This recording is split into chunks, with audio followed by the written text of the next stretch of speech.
Sen Harry Potter'misan? Men Hermione Grangerman. Sen kimsan? Ron Weasley. Agar siz Harry Potter filmini muxlisi bo'lsangiz, siz uchun qiziq ma'lumotim bor. Xo'sh, Ron Weasley degan qahramonni taniymiz. Bugun shu aktyorning tug'ilgan kuni ekan, ya'ni 24-avgust 1988-yilda bu inson tavallud topgan ekan. Harry Potter agar filmiga qaytadigan bo'lsak, buni bir kitoblari ham bor.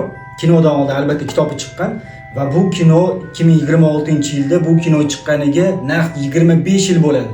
Tasavvur qilishingiz uchun bu kino chiqqanda tug'ilgan bola o'sha 25 yoshga chiqqan. Mana bu kitobni sevib o'qiyman. Ya'ni yetmaganiga men bitta o'yinchoq ham sotib olganman. Mana. Agar siz kommentariy yozib va kommentariyingiz eng ko'p like yig'adigan bo'lsa, men sizlarga mana shu o'yinchoqni, ya'ni Harry Potter o'yinchoqni sovg'a qilmoqchiman. Qani harakat qilib ko'ringlarchi, qanaqa bo'lar ekan. Sovg'a tayyor. Sog' bo'linglar.